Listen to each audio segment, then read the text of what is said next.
Get started. We have a Joel. Going to make a Joel a presenter. And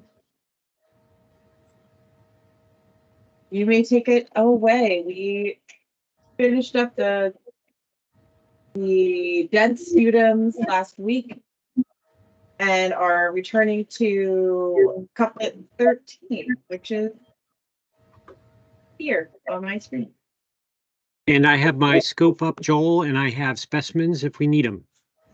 Okay, great. Because now that we're out of the West again for a while, I don't have as many representative specimens for the ones we're going to be looking at.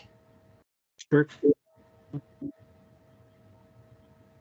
Okay, so back to 13. So that's the Mesoscutum, entirely dense or sparse in part. And by in part, what you're really looking at is the middle, the center of the scutum. So last week, we covered the species where it's dense throughout, and those all went to couplet 73. So now we're going to go the other way. So if the scutum punctures are sparse in the middle, and that's most of the species, especially if you're in the east, this is going to be most of the species. You're going to go to couplet 14. So I don't know if we want to show the scutum, what that looks like. I think we've done it before, but maybe it would be good for review.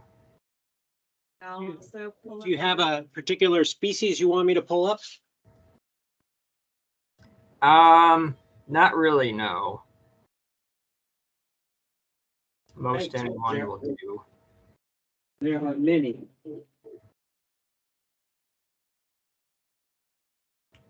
And I have one of the figures from the paper up for the comparison.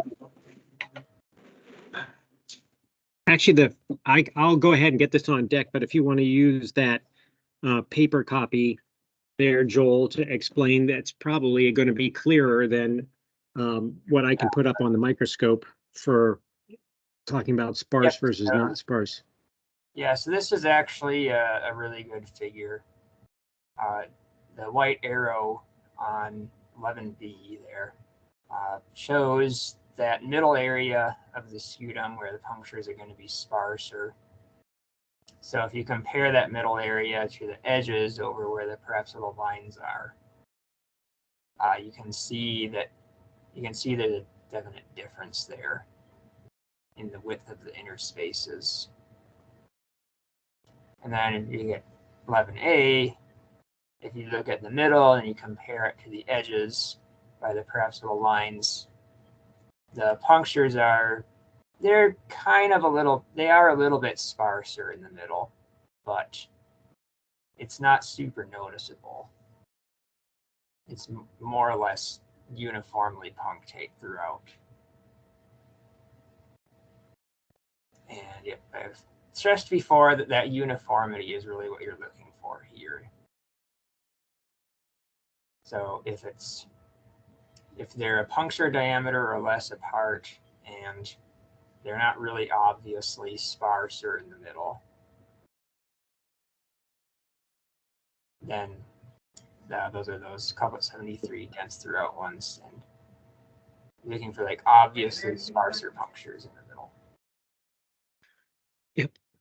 I have an ebonki up, or a purported ebonki, as I like to think of it. We can just show an alternative to the picture. It looks like its pits are pretty well defined. Yeah, Should I put that up? That'll be a good example. Yes, put it up. Okay. Can you see it there? Let me get it. It goes out of focus periodically as the camera heats up.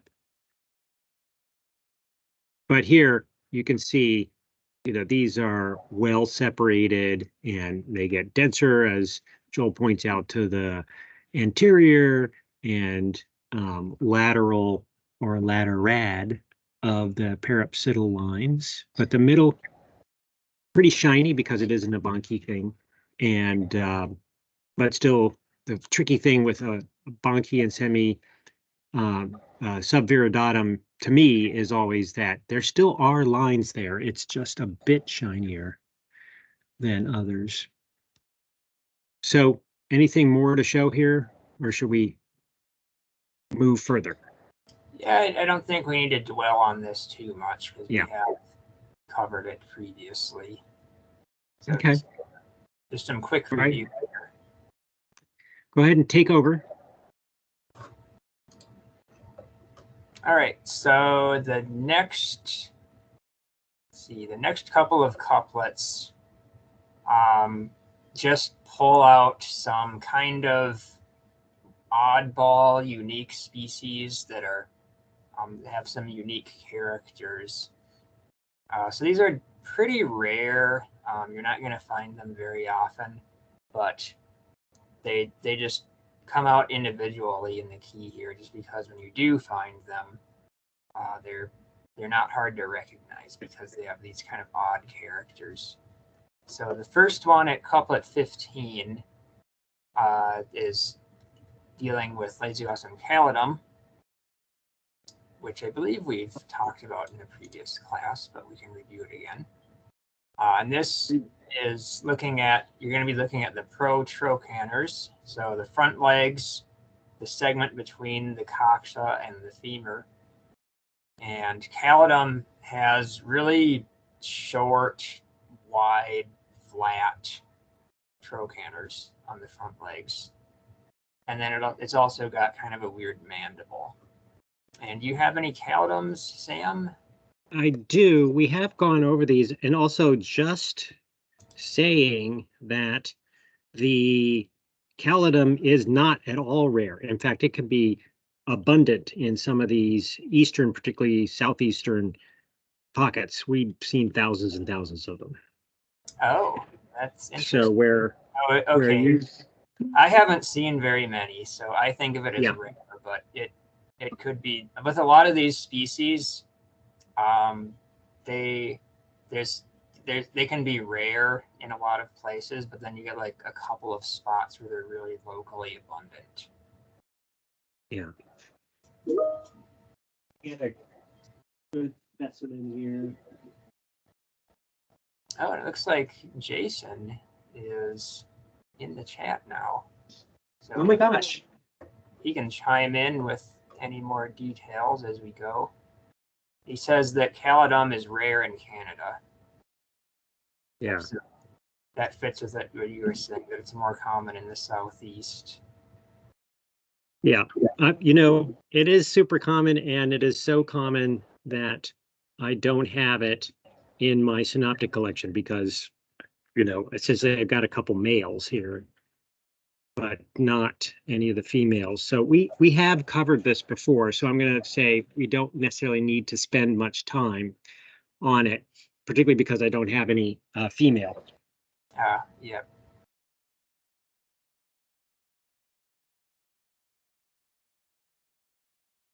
But it is super abundant.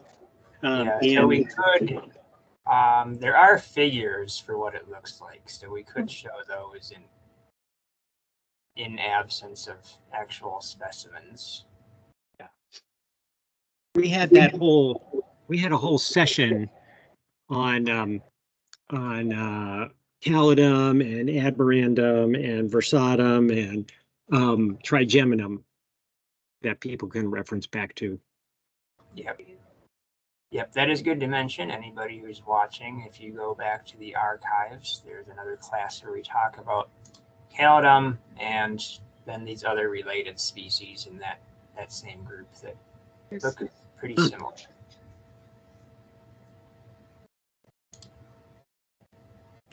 Anyway, if we want to go on, but Claire pulled the major collection of calidums here, and I'm going to try and find a good example. That you can see the trochanters in the face, but again, I think we had good looks at these in the previous one, so I'm not sure we need to move into it. Yeah.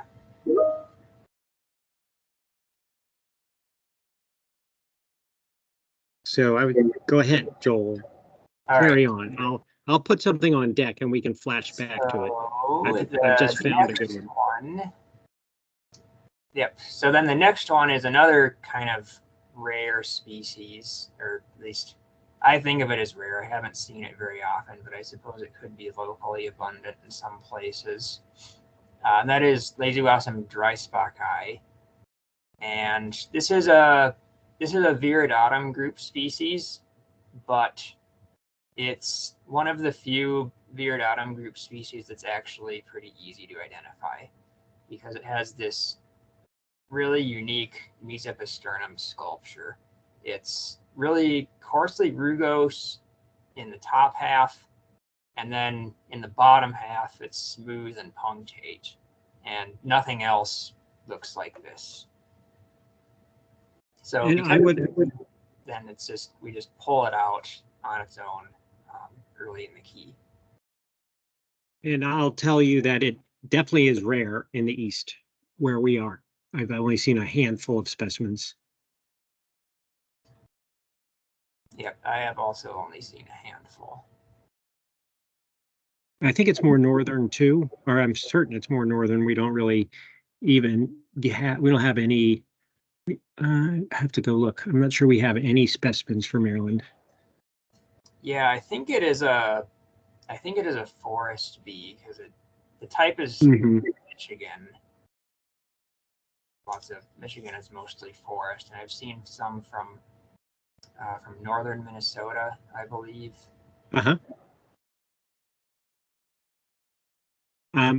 Well, if you want, we'll just flip back. I've got a good calodum on deck where you can actually see the trochanters. You want to do that for a second? All right.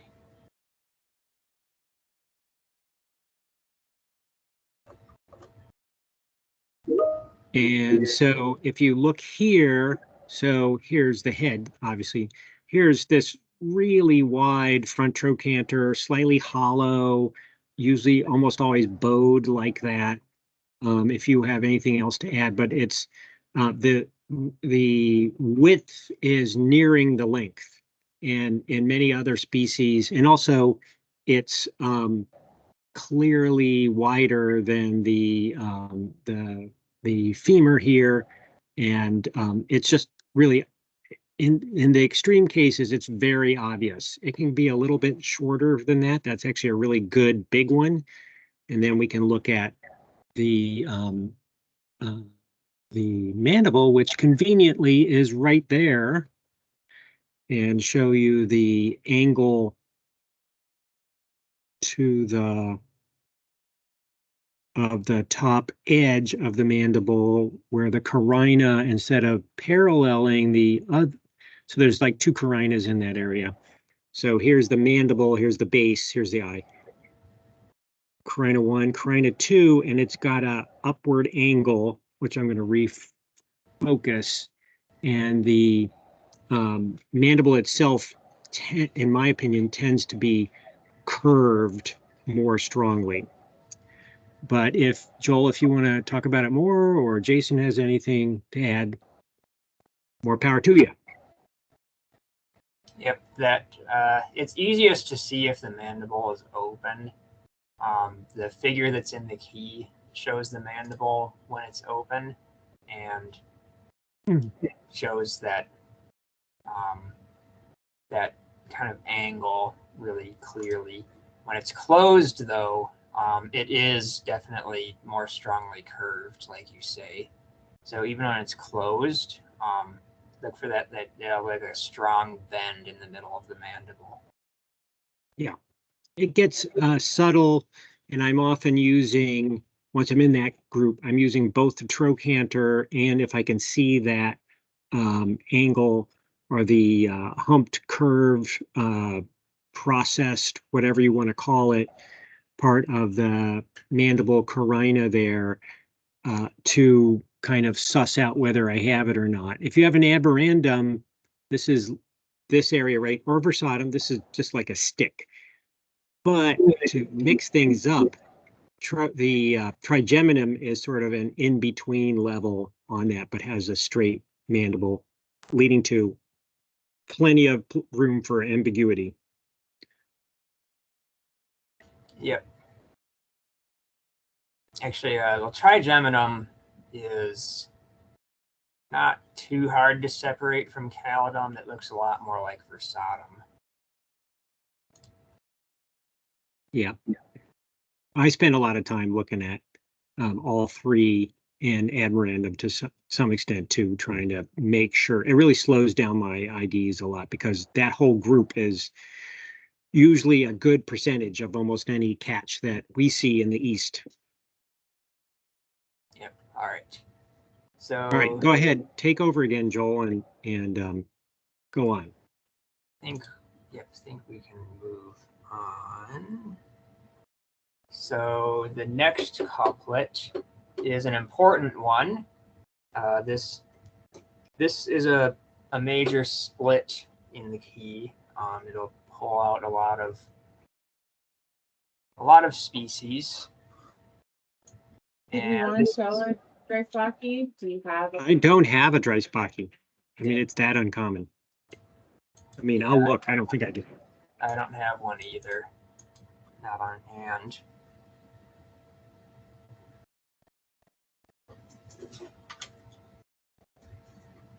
So in this couplet, we're looking at the acarinarial fan, or the T1 fan, because it might not necessarily be a acarinarial. And whether this is complete or incomplete, meaning whether or not there's a gap in it.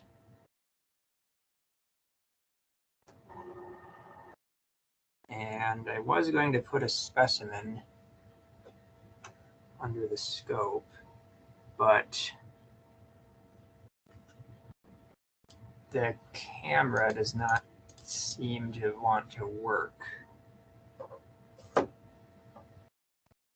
Did you turn on there? Okay.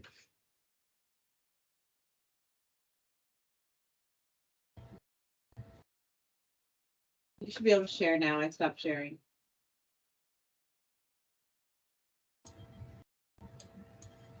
All right, need to get the specimen positioned. And it also turns out I do have a Dreisbachii, and it'll be an interesting one to show, and you guys can help me to make sure that I indeed identified it correctly, because it's from Pennsylvania, which is pretty far south. But you go ahead with yours, and we'll come back to the Dreisbachii. All right, I'm still getting it positioned.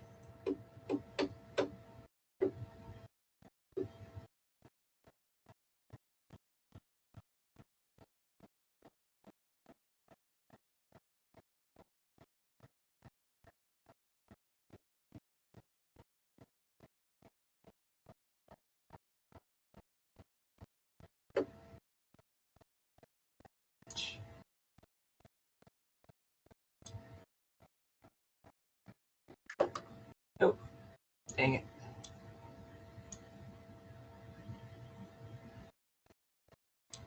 Okay, that looks good. Go ahead and share.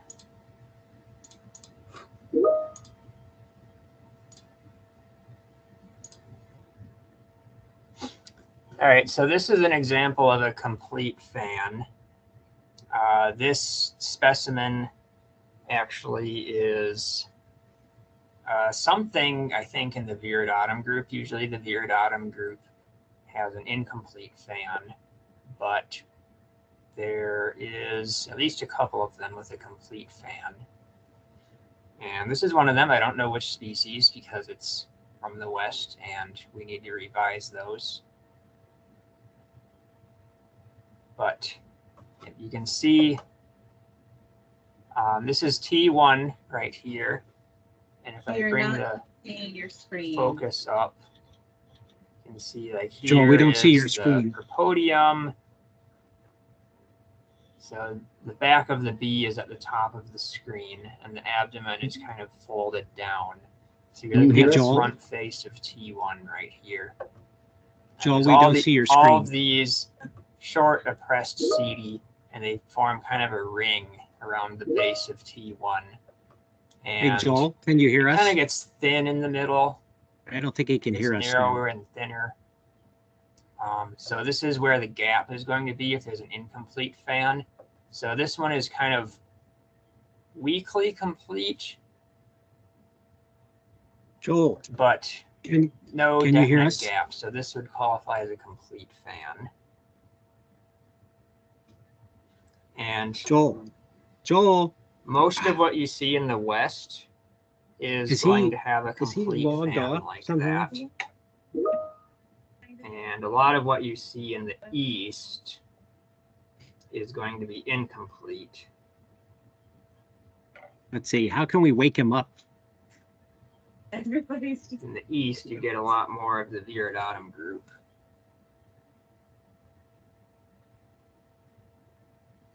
He's very concentrated. I think he only sees his screen. Joel, can you hear us? All right, so now I'm going to put on another one. Let's see. Jason, can you text me? How would we do this? All right, so this is a Lasioglossum admirandum. Can you turn him off and turn him back on? And here's that front face of T1 again. And you can see those. Oh, Up. all right, I did it. Oh man. All right. So, okay, well, Joel has to log back on, right? But does he even know he's been logged off? He might still be there. Okay. Well, I see Jason is there. And well, in the meantime, let me share my screen, and Jason, you can take a look at this purported Dreisbachii that I have. Yeah, and it's the I'm only not one I've officially got. here because I got to leave in 5 minutes to get All right. my son. Well, But yeah, I can talk until Joel. You're back. Yes, I don't know what happened there. Okay. I don't know Joel when I take over. cut out. How much did you miss? Everything since you tried to share, like when you should have shared your screen and maybe did, but we never saw anything, and then we could hear you, but you couldn't hear us. Oh. So, yeah, so we have to start back up. Anyway, this is my purported Dreisbachii here, and I don't know if it's clear enough to see, but we're looking at, here's the legs down here, scutum up there. This is the area that is more rugose, a little hard to see, and then this is the area that's smoother. It doesn't look coarse enough to me dorsally. In the upper part? Yeah. Yeah. Like to me, it seems like a gradual change, whereas it's like really drastic. Not abrupt enough. Okay. Well, at least in the ones that I see and call it that. But okay.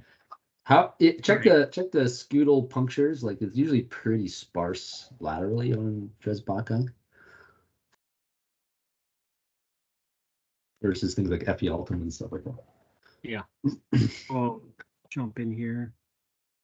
And then I gotta run. Do your familial duty. Yeah, I think it's probably too dense. Too dense. Okay. All right. So likely not. All right. Good. Now, Joel, you want to take back over? I think we'll have to get you to go back to where we are again. And Claire's making you a presenter. Okay. So I'm going to try sharing my screen again, and hopefully it will not mess anything up. All right, is that working? Yes. All right. So this is Lasioglossum admirandum.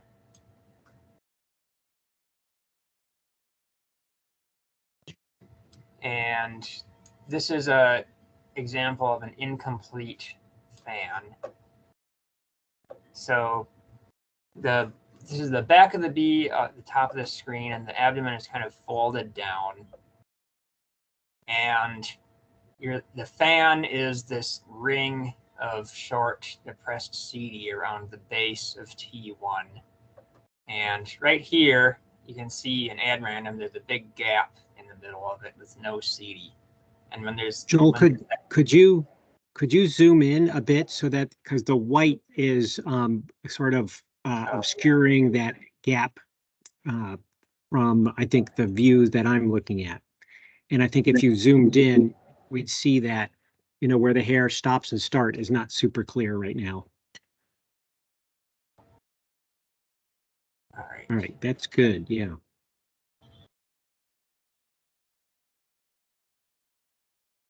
Yeah, it's on a black background, but the bee is being viewed from the top, so that it has the bright white labels under it.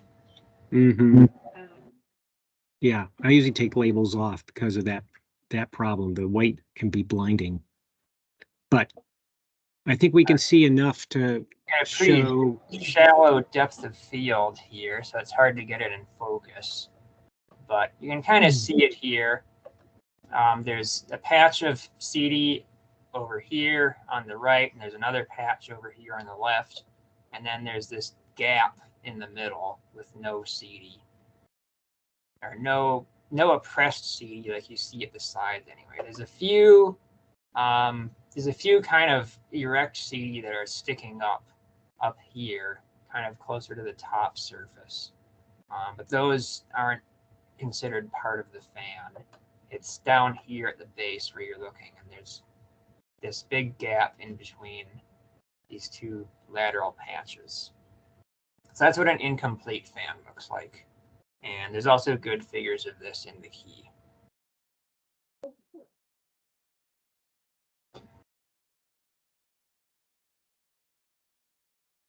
And sometimes that gap can be there's still a gap, but it'd be quite small. I'm trying to get a Gotham on deck for you where it's just a tiny gap. Yeah, and for some of those species, if the gap is there but really tiny, some of those will key out both ways in the key. That is wise.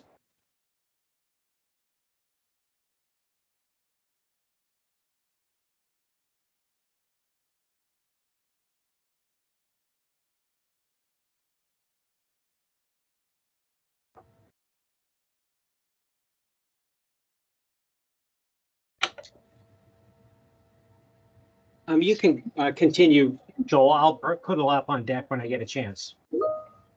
All right. So I'm going to see.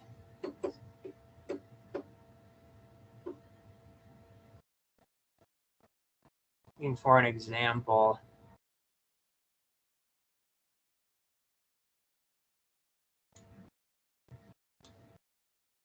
Of a complete fan right now.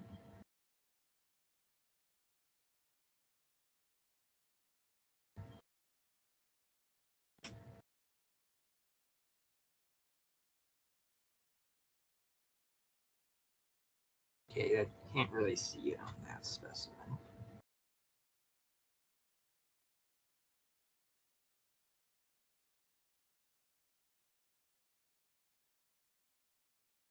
So this one, if I can get it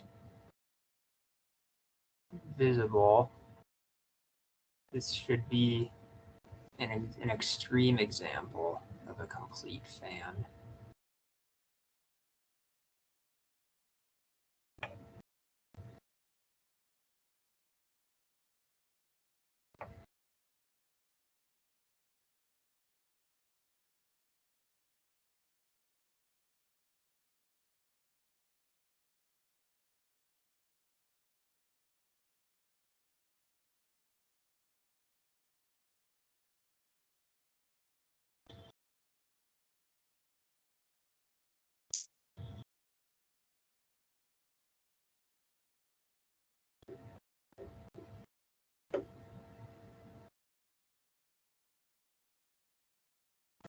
Maybe that's not the most visible.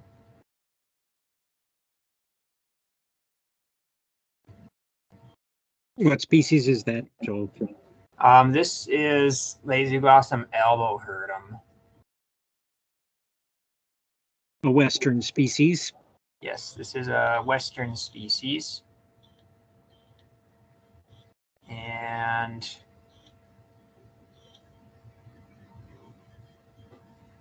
the abdomen is not quite folded down enough for the fan to be really visible, but it should be. It should be very dense and complete.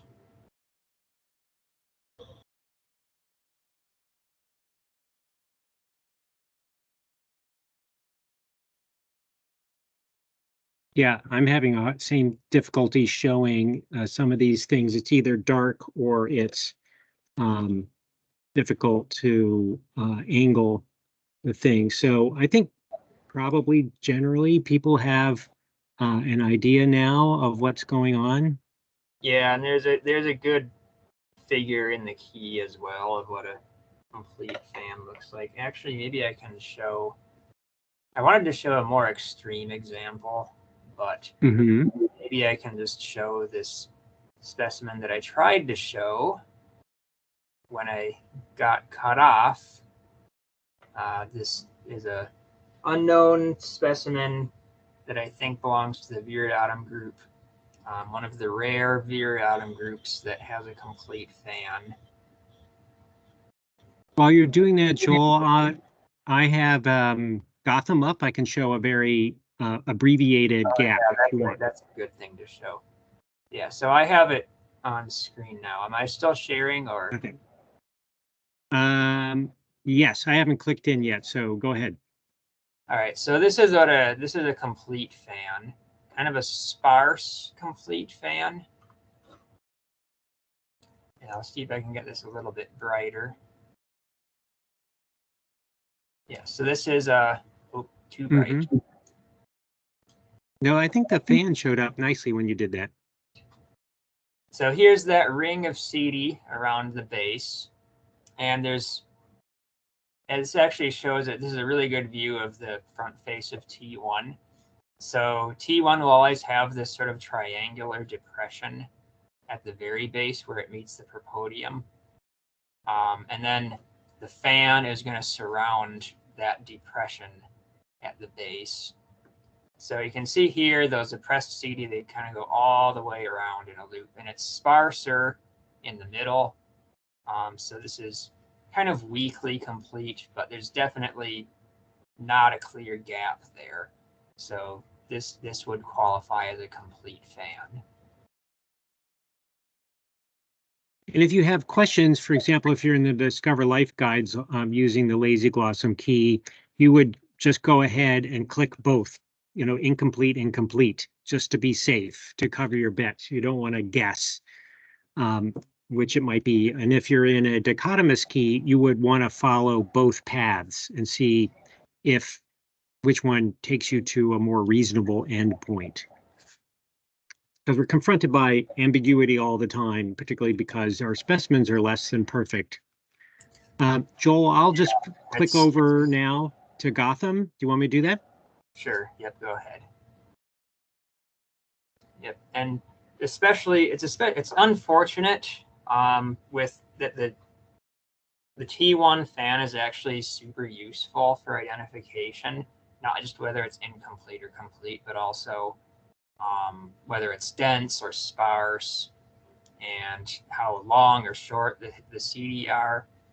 And it's unfortunate that in a lot of specimens, the abdomen will be like pressed up against the propodium, so you can't even really see it. So even if it's there, you can't always see it. So you'll sometimes just have to go both ways and see which answer makes more sense. You can do that. Another little trick, although a potentially dangerous one, is I just take my finger and I press down on the abdomen, and usually there's a little crack where the abdomen feels like it's broken but still stays on. So that's not good for a specimen, and you can lose abdomens that way. But on the other hand, if you're doing a large ecological study, that might be a way to get in and look at specimens. Depends on how you feel about your specimens. You can glue them back onto a card if you wanted to, but I do that in pretty regularly when I'm like there's a leg in the way, I'll just crack the leg. Or if I'm looking at osmia, where there's a lot of good characters that tend to be hidden in the T1 to the back of the propodium area, I'll just press that abdomen down and see if I can get a better view. Anyway, it is not the best thing for specimens, but it is a better thing for ID. What you're looking at here is I've upped the gain on this picture, and what we're looking at is the T1. So T1 is the upper surface is here, and this is the fan area, and you can see the fan extends up to about here, and this is roughly the middle, and then it begins again over here with just a few hairs in between. And then a small gap. So sometimes these gaps can be pretty small. And that, again, if you have a lot of goop is more the enemy than the visibility, then you can have a difficult time seeing that. So again, you have to be conservative or put that specimen down and come back to it at the end of looking at all the specimens, because a lot of times the pattern of species within your collection will help you identify the handfuls of specimens that were difficult to key out because of problems like I can't see the character I want to see type of thing. All right, Joel, back to you. So that about covers the T1 fan. So at this point, we could either go to couplet 18 and do the species with the incomplete fan, which is going to be most of the Viridautum group. Is going to be most of what goes this way. Or we could go to couplet 39 and look at the species with the complete fan. What do you want to do? So Joel, I'd say like when making decisions, let's go with the lower number as a guideline, because we're going to want to cover them both anyway. Okay. Yep. So, yep. I would, and we did the higher number when we did the sputum punctures one, because Yeah, that's what I was wondering. there Like, weren't if very you many. down and then we'll end up meeting in the middle. That's what we did the last couple of times. That we skipped to the farther one. Yeah. Either way, it really doesn't matter because we're going to cover them. So Yeah, and I thought that was a good idea just because there weren't very many species that keyed out that way, and we could do it in one class. But with the fan, there's enough species with a complete fan that it'll take a couple of classes to get through them. Yep. So makes sense to go into 18. So then, so couplet 18, the Mesopisternum, whether it's rugulose to tessellate or whether it's strongly rugose. So this is kind of hard to judge if you're not really familiar with what these surface sculpture terms mean. So like strongly rugose or rugulose, like what is the difference between those? So it takes a little bit of practice to kind of be able to tell what is strongly rugose. But Sam, do you have any Viridautum's on hand? I should, or we could just show like a Cressonii or something. Oh yeah. So Cressonii will be a very extreme example of what rugose sculpture looks like. Viridautum won't look quite as strong as that, but yeah, that might be still good to show. Okay, let me see if I can pull up a Cressonii, and then I'll try and track down a Viridautum, which we don't see very much in terms of I consider it to be more of a northern species. Yeah, it does seem to be a pretty northern species. and not as common as some other Viridautum group ones, even in the north. Probably Admirandum, Ephialtum. Those are the most common species that you'll see in the Viridautum group. Subviridautum, another very common one. Well, we see a lot of Versatum down where we are, and Calidum and Trigeminum too. Oh, yeah. Are those considered to be in the? Technically, those are not part of the Viridautum group. They look Okay. similar, but they're not part of it. Right, because they have the fully punctate T2. Is that the split? Admirandum has a similar T2. But you consider Admirandum to be part of the Viridautum group because of morphology? Or molecular, rather?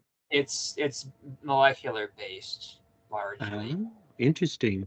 The Versatum group comes out separately from the Viridautum group if you look at the barcodes, which, to be fair, the barcodes in the Viridautum group are not reliable. So maybe if you got like genome-wide data for both of these groups, they'd come out to be the same.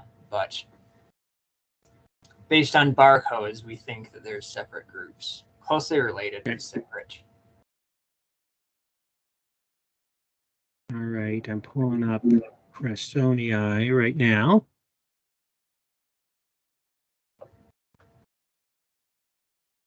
Get it centered. I guess I need to share my screen, right? Let me do that.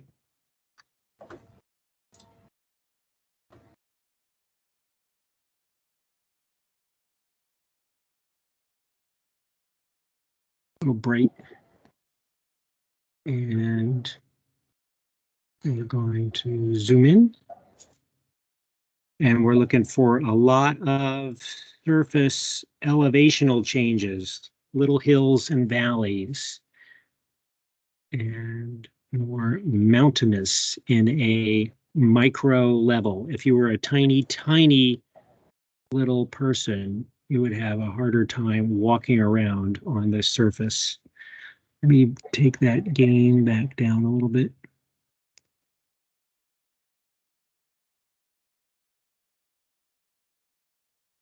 It's difficult to resolve at with these microscopes and the thing, but I think you can see the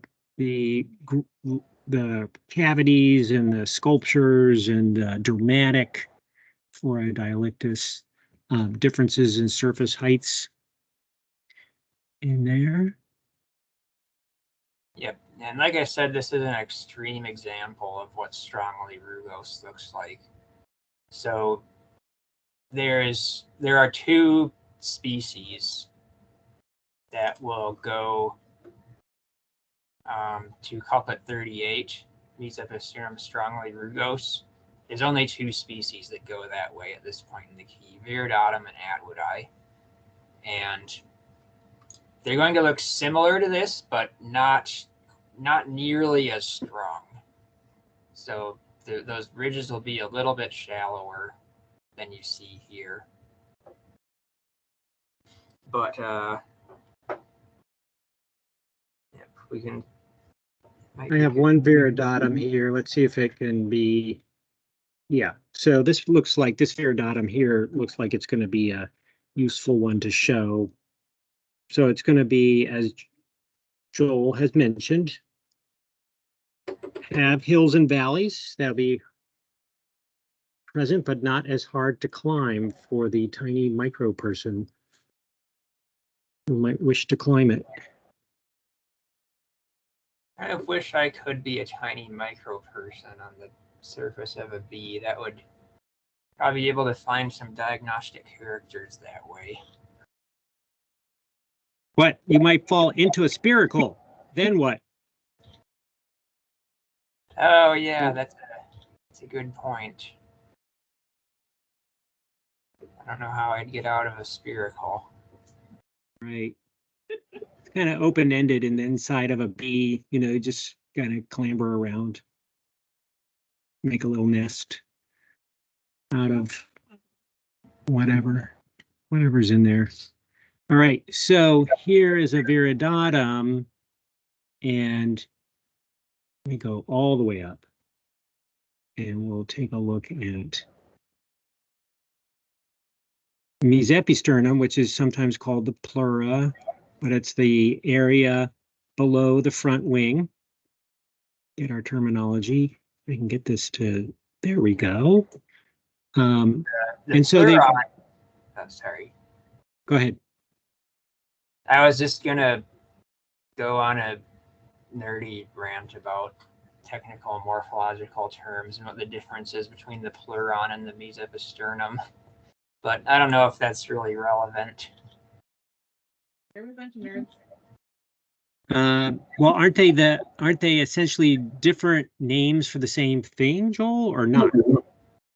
Not precisely. So the mesopleuron is the entire middle segment of the thorax, the side plates. So everything below the forewing on the middle segment of the thorax is the mesopleuron. The mesep and it's divided into kind of two halves. So there's an upper part and a lower half. The upper part is called the hypoepimeron. That's that kind of square plate just below the wing. And then the bigger lower plate is the mesepisternum. Ah, interesting. I consider them to be the same, but now I'm illuminated. Yeah, this hypomeron area basically is like a hill, a large hill. And sometimes in like Sphecodes and a couple other species groups, what's in there isn't all wrinkly like a raisin, but it's smooth and shiny and can be used as a character. But most of the time, what you find is that the surface sculpturing is the same throughout these areas.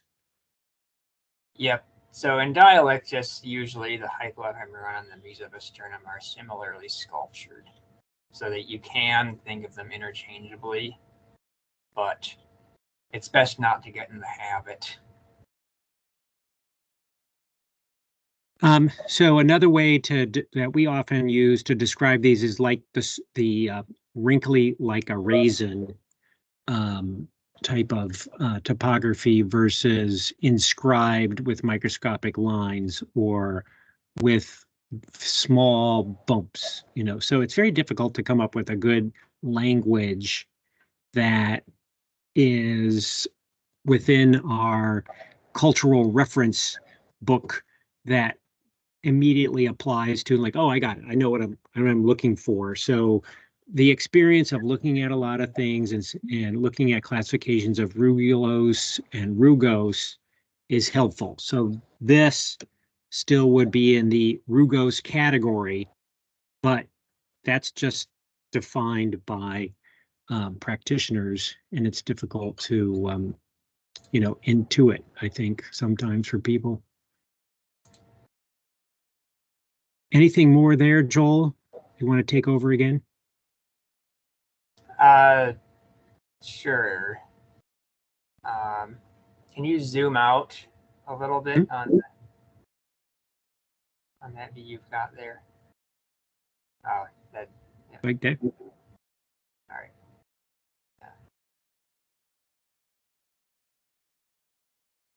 Yeah, Anything else you want to see? Quite sure what I was. Right. Yeah. Just wanted to see like the broader context. So that didn't look as strongly rugose as what I usually think of as viridatum having. But maybe that's just the lighting. Yeah, or it could be that I don't get to see viridatum that much, and I have misidentified this one. That's certainly possible. Those viridatum groups are tricky. But it could be viridatum. That is pretty strong. But I have under the scope right now ad random as an example of what is rugulose but not strongly rugose. Okay, take it away. So share. All right. That working okay? Yes. All right. Yep. So this is admirandum, and this is the mesopisternum. So hypoepimuron is up here, and this lower plate down here is the mesopisternum, and kind of got a shallow depth of field, so it's not all in focus.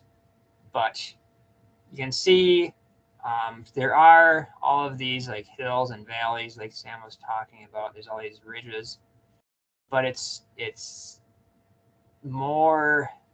less regular, and there's not as much contrast. Contrast is kind of what you should be looking for with the strongly rugose sculpture. When it's rugulose, it's still going to be bumpy and full of ridges, but they're closer together, they're not as high, and they're kind of a little bit more tangled together, and the end result is that it has a little bit more of a uniform appearance. There's not as much height difference, not as much contrast between those high ridges and shallow, shiny valleys. And so, the upper part also, the upper part of the mesopisternum tends to be more strong than the lower part. So up here, this is a little bit stronger. Maybe if you're unsure, you might call that more rugose, but as you go down and you get into the lower part of the mesopisternum, it gets weaker. So down here, it's not so strong. It's almost punctate even in this lower part. So this is definitely more weakly rugulose. It's approaching that smooth, more punctate condition. And this really is what distinguishes that this is for sure not viridatum, because viridatum is going to have it all rugose. It's not going to be smoother in the lower part. Right. I think it's mentioned in your key, or at least somewhere, that rugose state, in other words, the not smooth, no hint of pitting, goes all the way to the, is it the middle trochanter or the, or is it the, yeah, it goes all the way down to where the leg joins. I can't remember. Yeah, it'll go all the way down to the middle coxa. Okay. So the middle coxa will be, let's see. Oop, too far. All right. So the middle coxa is down here. And there's the middle coxa. And then in viridatum, that strong rugose sculpture will go all the way to the bottom of the mesopisternum. So down here. And then here you can see it definitely gets, this is pretty weak right here.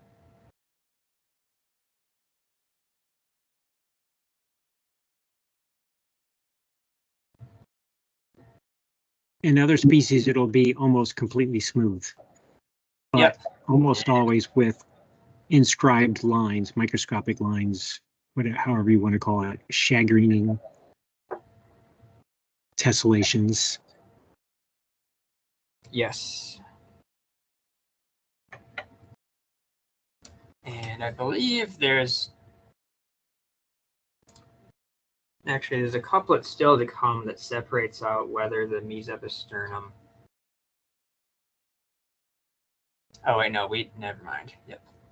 We already did the mesopisternum punctate or not. We're getting close to our time. What should we tackle on that very last bit?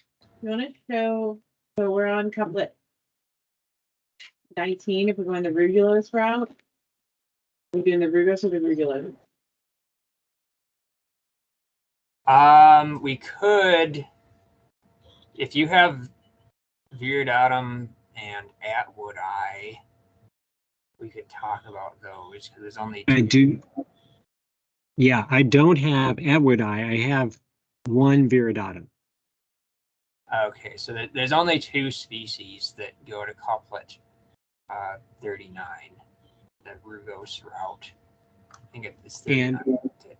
But do you want to talk, when you talk about Viridatum group, is there an implication that there are undescribed species in there in the east that we have to be just like, they're just going to get subsumed by the current? Probably there is at least one undescribed species that we know about in the east. That one actually has a complete fan, so it's pretty distinctive in that respect. And there may or may not be more undescribed species. It's hard to tell because the limits are really blurry. It's hard to tell like what is described and what is undescribed and what is variation. What is like maybe they're hybridizing. We're not 100% sure. Got it. I'll pull the Viridatum up here for maybe the last little bit that I have, and you can also suss out whether I really do have a Viridatum here. So I'm bringing that specimen that we showed before back up. And which part of the specimen would you like me to show first? Why don't we look at the scutum? Okay. We saw the mesoposternum already. Yep. And it's not in the key, but Viridatum also has a little bit of a subtly different scutum sculpture.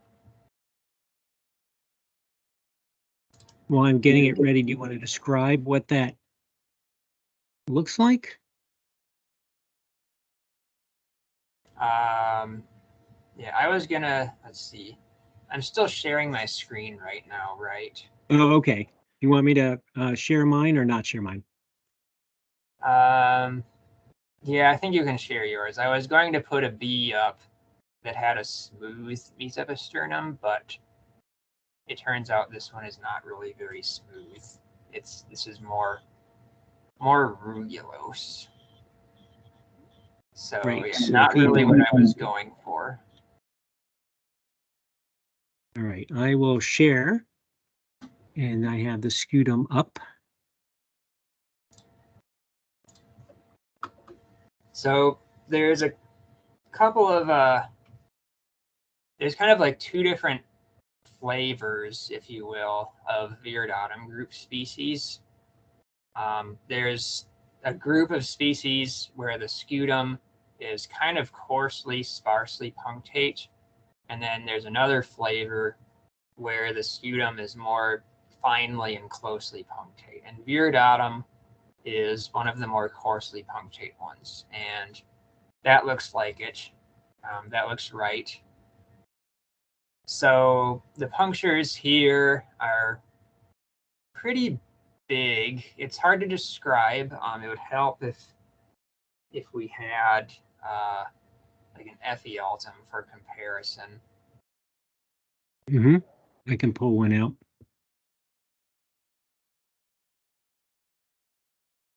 But the punctures are pretty big and they're pretty sparse. There's not going to be any that are closer than 1 puncture diameter. And they're definitely a lot wider than the parapsidal lines. So that the general appearance of the scutum is just a little rougher and a little duller. Yeah, there's some definitely heavy microstructure in there. Yeah, and the punctures are pretty big, and that's, well, not really big, but if you compare it to an Ephialtum, you can see the difference. And Admirandum is another one of these, and Admirandum and Sagax are the other ones that look like Viridatum in this respect. Ajax and what? Admirandum. Ajax is another very far north one compared to here in the mid-Atlantic.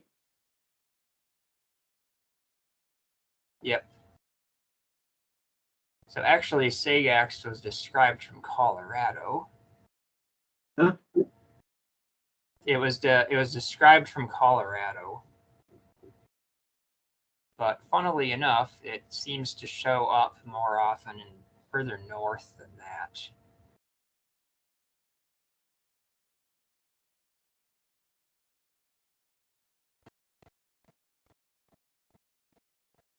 All right, I've got a Ephialtum here.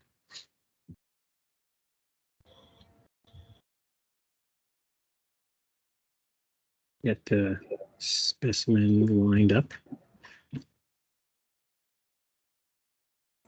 Don't lose the tags on the other one. I'm also working on another one that has those finer punctures.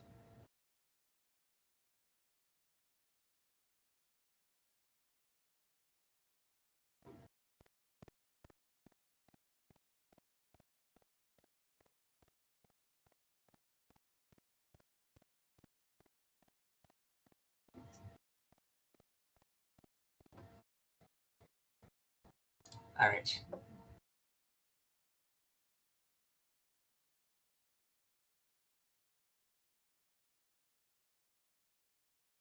So I've got a bee ready. Okay. I am actually right into the focus area here. So this one is an Ephialtum.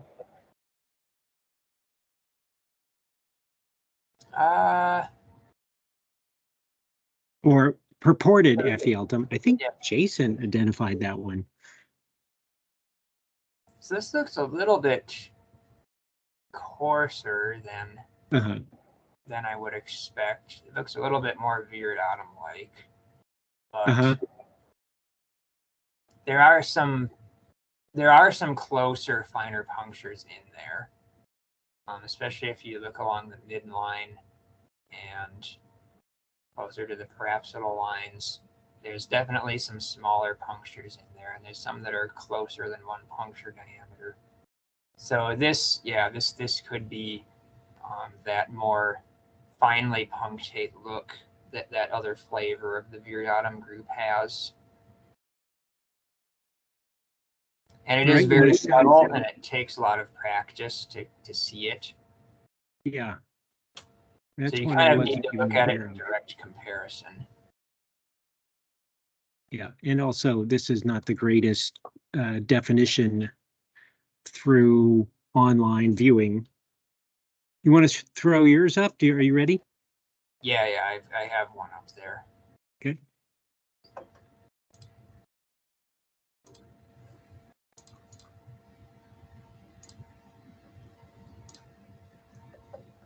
All right. So this is another unknown Viridatum group, maybe something related to Bacatum. But this is another example of that more finely punctate Mesoscutum. So a little bit denser. The punctures are a little bit smaller. It looks a little bit smoother, less coarse, less widely spaced. Again, pretty subtle, but the general look is that it's just smoother in general. So if you think of it like sandpaper, it's more of a fine grit than a coarse grit. So again, it'll help if you can actually see this in direct comparison. But something to look out for. And I think people are learning why they struggle. Yes, even we struggle. I look at specimens occasionally, and did I identify it? And then I'll look at them and I'll say, oh, why did I identify that as Bursatum? That's obviously an admirandum. Yeah. Yeah, we all do that. So What was this one that you had on deck here? I missed that.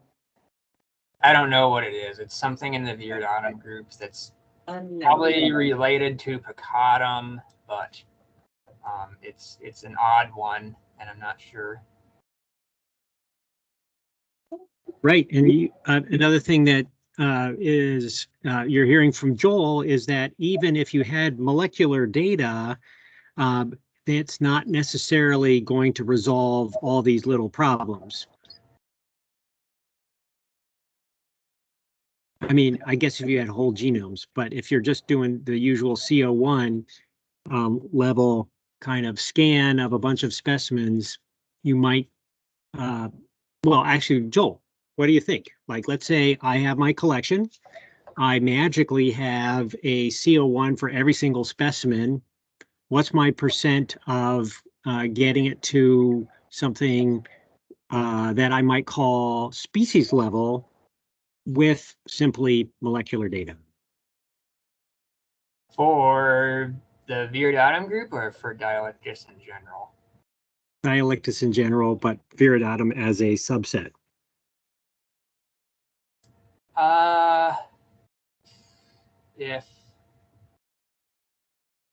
And are you talking about like species diversity point of view, like percent of species you can identify or percent of individuals?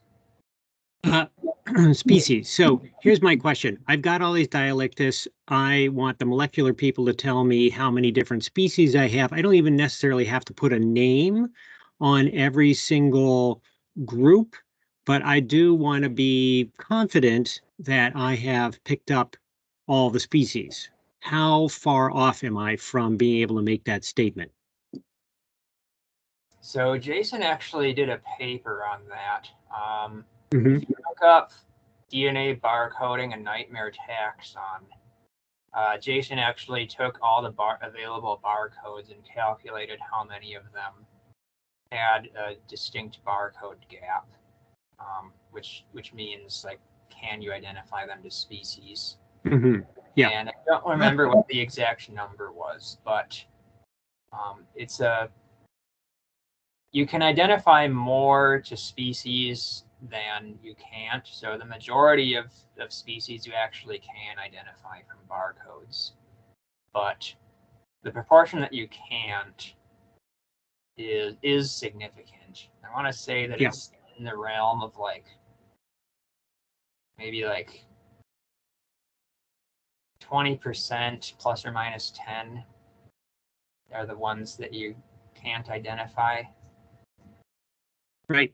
So in a lot of ways, you know, with a lot of equivocation here, what you're saying is that an expert, you or Jason, for example, from a region who's had a lot of experience is at this point going to do a better job of giving you a solid list of Dialictus species than a molecular robot.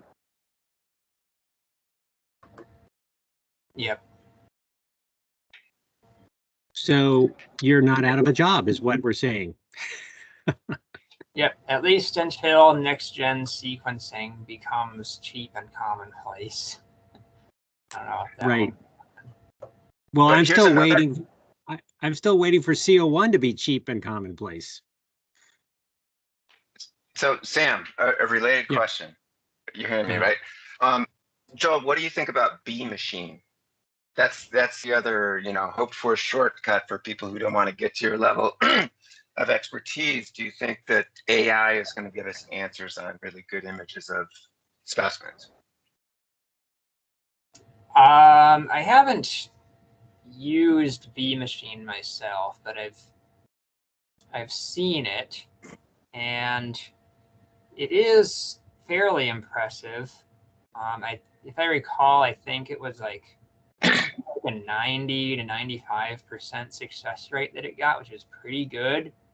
But if you're doing like scientific research, 90 to 95% success is not good enough. So it's not there yet, and I think it could get there for maybe some like easy B's. It could get there, but I don't see how AI is ever going to be able to identify things like a lot of Dialictus. Mm-hmm. Yeah. Is the 90 to 95, I mean, so sometimes in that kind of world where you're looking at asking AI to differentiate something, if you give it a set of extremely different specimens or species, it's like, hey, no problem. But then you say, okay, great, now I want you to do Dialictus, and then it basically bonks with the ones that you're going to have the most trouble with anyway. So like, is it useful to have an AI machine that gives you the easy to identify species visually? Like we can all, identify them pretty quickly after a little bit of learning curve. Is that useful, or is it just nice, or a morpho sort feature or a double check when it really can't get to the differences in the Dialictus species, and you're still basically stuck with using a human, and even more stuck, right? So if it's 90 to 95 when you're giving it can you tell a Xylocopa from a Megachile from a Osmia versus the Viridatum group or anything in the Dialictus group, where's the game? Well, one thing do. that the AI can do, which will be really interesting, is it will look at characters that Joel and Jason have never considered. And this is pure anecdote. I only heard this from other folks. But if you just did really good images of wings, my understand is that Brian Spiesman, working with Jason, was able to get really good separation of Dialictus species on the wings alone, which are not something that are fully Wow. characters that are typically used. Oh yeah, I do think that has some promise. Yeah. So bee machine would Mhm. actually just feed it just like pictures of live bees from the field. And that is much more prone to error. Yeah, for Bombus, yes. For Dialictus, no. Yeah, agreed. But Well, if you trained an AI on like very specific, like standardized images of wing morphology, and then you can actually like put landmarks on it or where the different veins are, that actually has a lot of promise. It's been successfully done in other groups of bees. It's called wing printing, and yeah, that I think that could definitely work. yeah. There was I a mean, it's very two-dimensional, so that's a big plus. You can actually put them between cover slips or something and get a very accurate angle and flatness, which is hard to do on a body with goopy wings or whatever is happening. Mm-hmm. Yeah, there was actually there was a paper that I was co-author on about Dialictus from Yucatan, and the primary author on that paper actually tried to do wing printing on a bunch of really closely related species, and there was no good separation based on the wings. So, But there was other morphological traits did separate those, or was it just molecular? there were other morphological traits that separate them.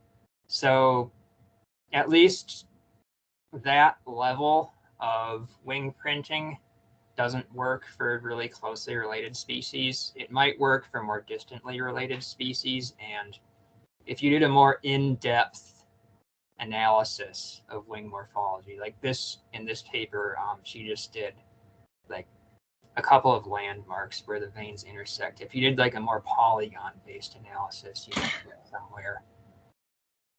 But it would be tough to do. If I could do a follow-up, it's so if we wanted to get 90% or 99% accuracy in diagnosing something, I can tell you that pretty much 100% of the people that I know who've spent 100 hours on Dialictus do not have 99% confidence in what they can ID. At least I'm speaking for myself, right? It's just, there's no certainty, which gives an argument a little bit in favor of bee machine and barcodes if you can afford the time and money to do it. because they get me, at least I eliminate a lot of possibilities, and maybe I get this is 90%, it might be X, which I can't get beyond 90% just with the key unless I have a reference collection, which almost nobody does. Does that make sense? Yeah, it's a jam almost any way you go, unless you want to devote your 10,000 hours. Yes, yes. And I can tell you that most people, it's not their dream to spend $10,000 hours on Dialictus, although sure, I'd do it if I had it. I'm too old for that. You actually aren't, and it is very zen, and it is a good way to pass into the next sphere of life. Yeah, says you, Sam. I mean, you're pretty biased. I'll also say that for a lot of species, the confidence in my IDs does approach 100%. It's just those few tricky groups where it'll be less. Well, and probably if you looked at Joel's tricky groups, it's going to be a tricky group for me, for Jason, for the AI, for the robot, for B machine, and even even molecular.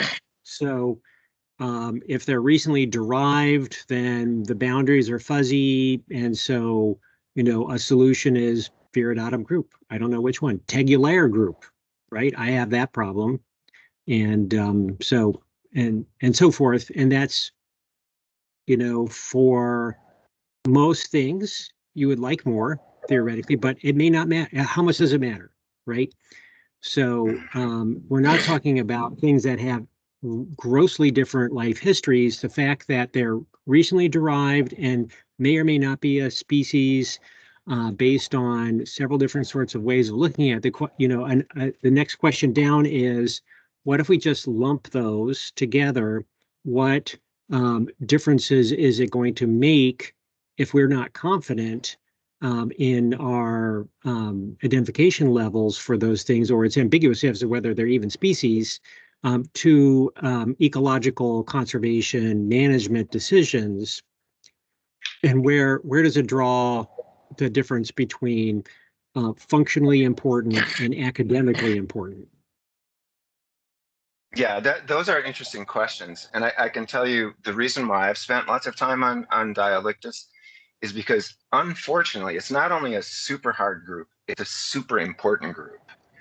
So if we just called all of the specimens in the projects I work on Dialictus SP, we would miss most of the diversity amongst bees in the projects we work on. So every time we can make a split that's legit, we're really making the diversity estimates much, much better.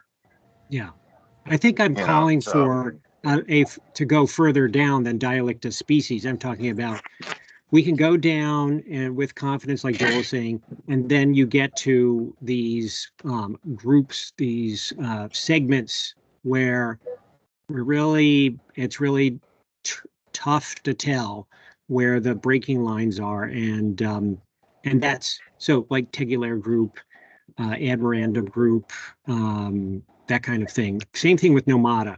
Same problem for certain groups, and then others, like you can identify some of these Nomata 100% of the time, but the bidentate groups are just like who knows what is going on in there. So one other thing I'll throw out a pitch for, I mean, this is just something that I do, is for the Dialictus in the projects that I work on.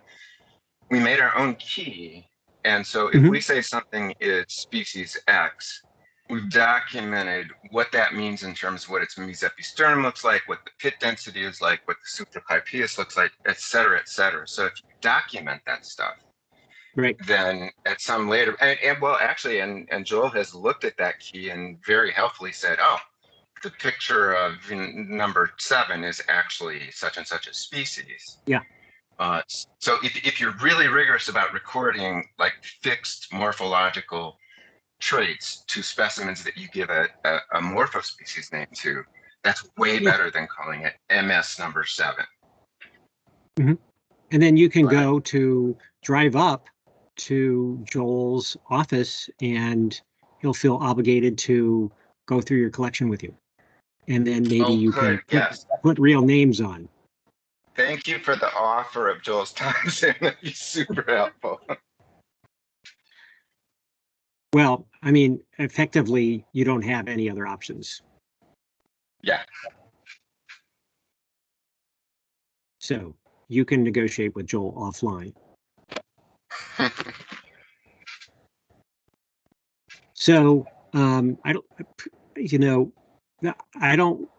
I feel like we're kind of discouraging here at the end, but these things can be done. There are people more than when I started that are interested in taking things like Dialictus to the end. There needs to be, and it's maybe catching up some, but there needs to be a funding stream for that. Like Joel's position, that would not probably have existed 10 years ago at all. That wouldn't have been a consideration, but you know, there's these little signs. Canadians are way ahead of us on a lot of things, but you know, I think we're moving slowly in the right direction so that more things can get identified, and keeping the specimens around, at least your set of morphological specimens, is super useful because these things shift and change, and you know, there's discoveries, and you know, you want to contraposit your ideas with someone else's for veracity's sake. When you say it is something, it's like, yeah, you can come and look at them.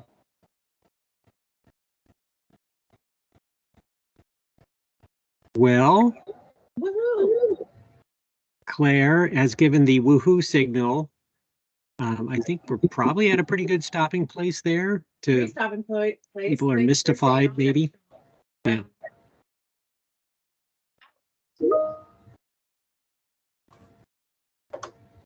And we'll have some more discussion, but Claire and I casually at least posited that there would be, when we come back, it would be a bring your pictures, bring your specimens, and let's do a mystery bee for the community get together. You know, like, what is this? You know, Eric showed some earlier today, and there'll be lots of things probably we like, can't quite tell, send it to me, or can't quite tell this group, but others will be like, oh, I know what that is, or it needs to be divided into two possibilities and you need to look for this.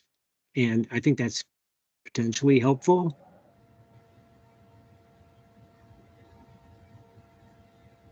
Yeah, I think that sounds like a good idea. Yeah. So we'll give people 2 weeks to get good pictures and things like that come up. All right. Thanks, everyone, as usual. Joel, and for making the time, and Claire for putting it all together, and everyone who makes comments for being engaged. All right. Double woohoo.